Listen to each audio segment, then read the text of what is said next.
Perkenalkan, nama saya Dian Soga dengan NIM 045014250022. Saya dari kelas B Program Studi Pendidikan Geografi.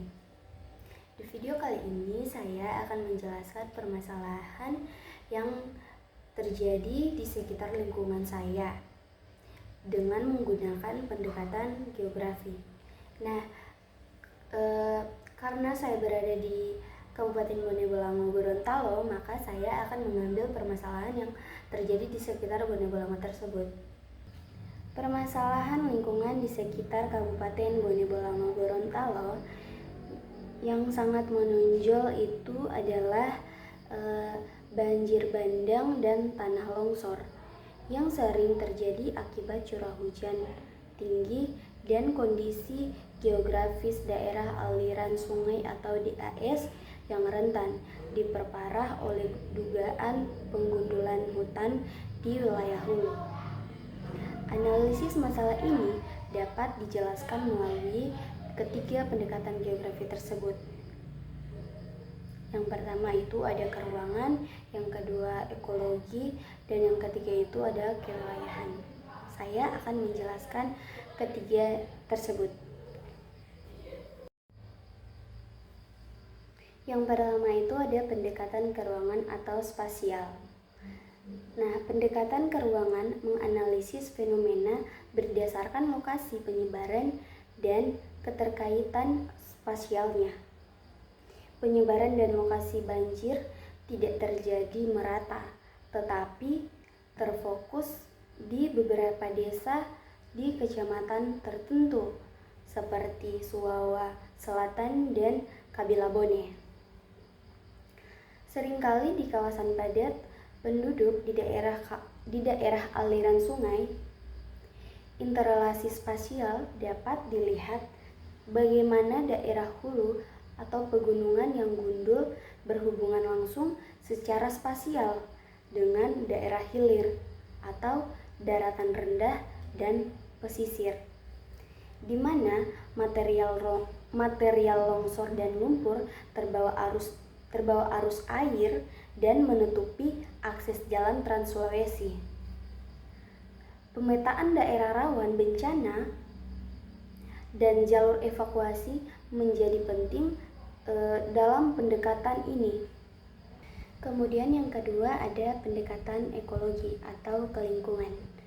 Pendekatan ekologi menganalisis hubungan timbal balik antara organisme atau manusia dengan lingkungan alamnya.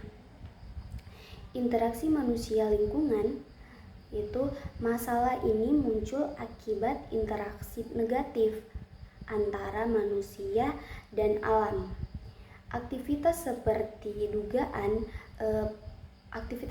dugaan penggundulan hutan di lereng gunung atau pertambangan emas ilegal menyebabkan hilangnya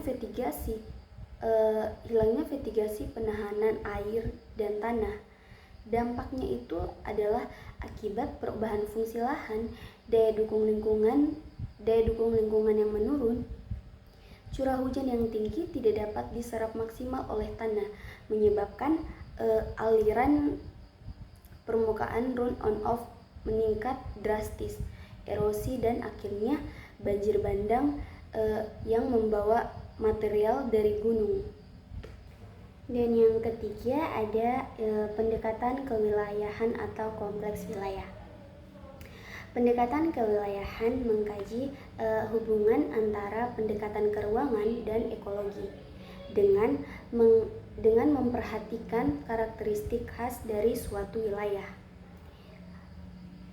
Kemudian untuk perbandingan dan pengambilan keputusan, karakteristik wilayah, saya mengambil wilayah Bone Bolango. Wilayah Bone Bolango itu memiliki karakteristik daratan rendah yang rentan banjir serta wilayah hulu berupa pegunungan.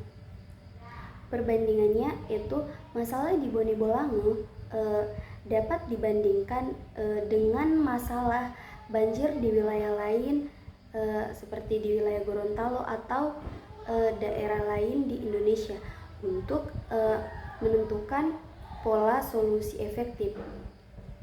Nah, solusi komprehensif atau solusi memerlukan penanganan terintegrasi yang melibatkan penataan guna lahan di hulu atau reboisasi, pengawasan tambang ilegal, mitigasi di hilir, atau pembangunan infrastruktur penahanan banjir, dan kebijakan tata ruang yang meningkat seperti termuat dalam bencana pembangunan jangka menengah daerah atau yang disebut dengan RPJMD Gorontalo.